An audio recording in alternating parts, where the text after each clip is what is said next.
Bonjour, bonjour, bienvenue à toutes et à tous sur Cocotte TV. Aujourd'hui, une nouvelle vidéo de présentation qui porte sur un boîtier que l'on connaît déjà, le Darkbase 700 par Big White, mais nous allons vous présenter la version White Edition, version qui sera limitée à 3000 exemplaires. Et ce boîtier reprend exactement tout du Darkbase 700, sauf qu'il sera tout simplement de couleur blanche. Au niveau du tarif, on sera à 10 € plus cher que la version noire. On vous propose de le découvrir, c'est tout de suite, c'est maintenant, c'est sur Cocotte TV. On se lance donc à la découverte de ce Darkbase 700. On vous donne d'abord les tech specs. On est sur un boîtier au format ATX. Le boîtier mesure 544 mm par 241 mm par 519 mm et le poids est de 12,3 kg exactement. Intéressons-nous donc maintenant au boîtier en lui-même. Le design, on le connaît, on l'a déjà dit, c'est un Darkbase 700. On est sur une version noire, une version blanche et noire, pardon. Le noir est disponible au niveau du mesh, de la visserie et au niveau des ventilateurs, ce qui fait un assez beau contraste. On commence par vous parler de la face avant. Sur la face avant, on va retrouver le panneau de contrôle dans le haut avec le Rhéobus. 4 modes, auto, 1, 2, 3. Ensuite, l'USB 3.1 type C, 2 entrées, sorties audio, le power on, le reset avec la diode HDD, le bouton de gestion du RGB, le RGB étant sur les contours à gauche et à droite. Et enfin, on a 2 USB 3.0. Sur les côtés gauche et droit, on a du mesh qui va permettre d'aspirer l'air frais à l'intérieur du boîtier. On a une face avant qui se démonte, qui propose une isolation phonique. Derrière, on retrouve un filtre qui est amovible facilement. Ici est installé un Silent Wings 3 en 140 mm. On pourra mettre 3 ventilateurs en 140 mm ou 3 ventilateurs en 120 mm ou un radiateur de water cooling en 360 mm.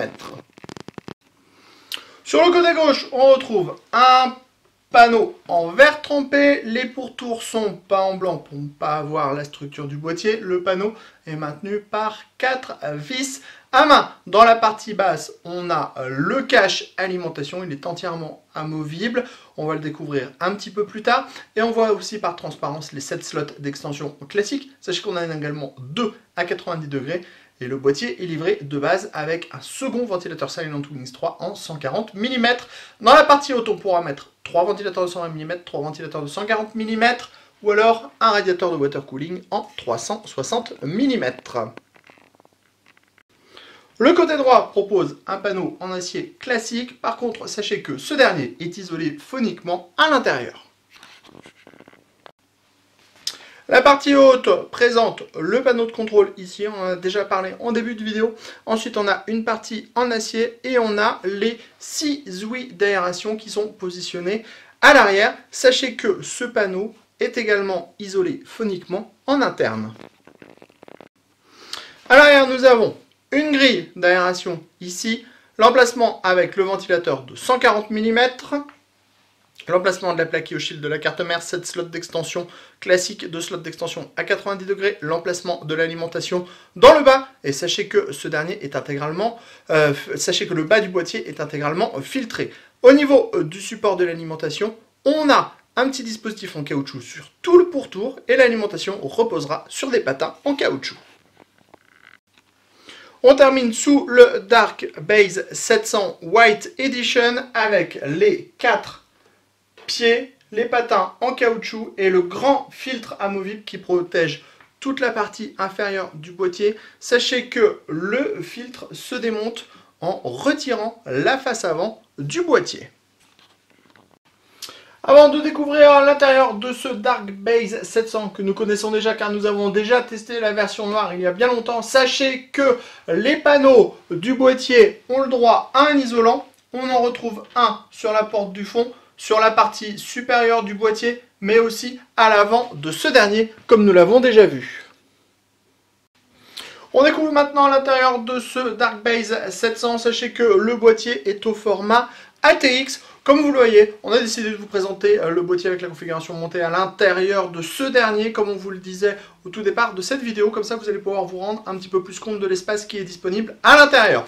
Donc, format ATX, vous voyez avec notre carte mère, aucun problème, ni avec notre carte graphique, vous pourrez mettre du full size sans aucun problème. On le voit au centre, on a des passages pour le câble management et à droite, on a différents caches qui vous permettront soit de passer des câbles ou alors d'ajouter des cages HDD. Des cages HDD qui sont optionnelles. Sachez que de base, on en a 3 avec le boîtier, 2 qui sont installés sous le cache, on le verra quand on passera derrière le boîtier, et donc une additionnelle. À chaque fois, on peut installer un disque dur ou 2 SSD à l'intérieur de ce dispositif.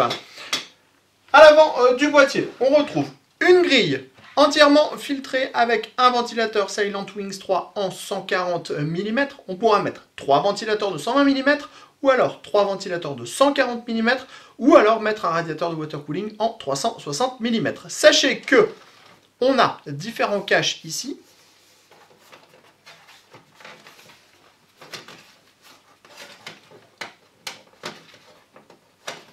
Alors,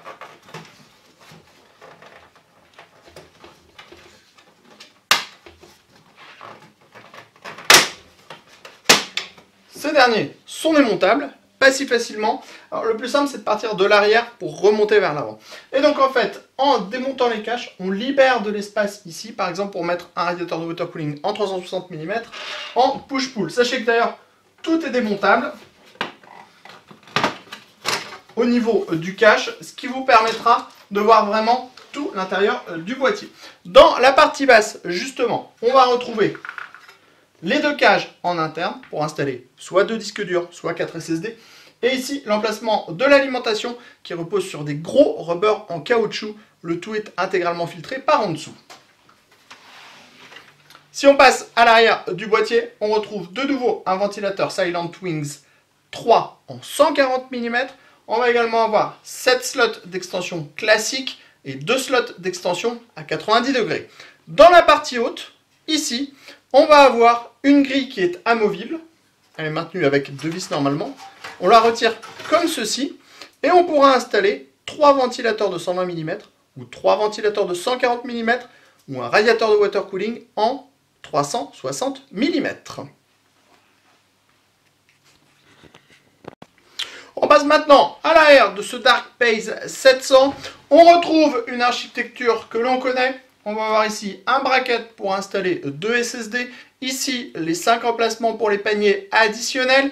Ici, les 2 paniers qui sont livrés de base. Ces derniers sont amovibles. L'emplacement de l'alimentation, les rubbers en caoutchouc à cet endroit-là. Les pieds qui reprennent le mesh qu'on a à l'avant.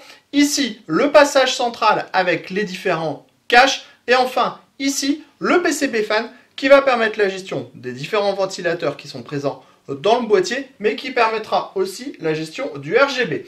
De base, on a 2 ventilateurs qui sont branchés. On pourra en ajouter 4 autres. Et ici, on pourra sélectionner le mode de fonctionnement de ce PCB fan avec un mode silence ou un mode performance.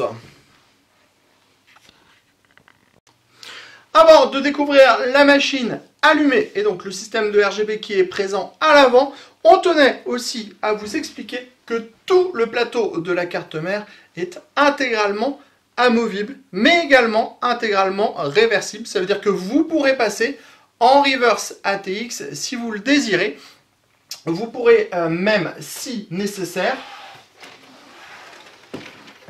réinstaller les butées pour le panneau en verre trempé de ce côté-là et donc réellement profiter du reverse ATX avec votre ventirad CPU qui sera présent du bon côté.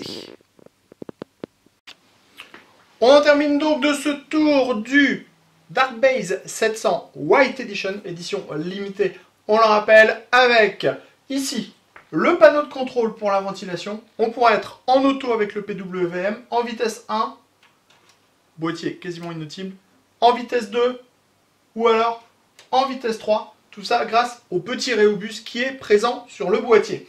Ensuite, on l'a vu, entrée-sortie audio, le Power On qui sera blanc. Ici, le bouton Reset reset couplé à la diode HDD. Et enfin, ici, le bouton pour la gestion du RGB. Donc, c'est assez simple le fonctionnement. On passe sur une couleur. Si on reclique, on a la même couleur qui passe en mode respiration. Voilà, on vous montre violet, violet respirant, blanc, blanc respirant, et ainsi de suite pour toutes les couleurs. Le tarif de cette version blanche, ce sera 189 €. On vous proposera de découvrir l'intégralité du boîtier très prochainement sur cocoteland.com.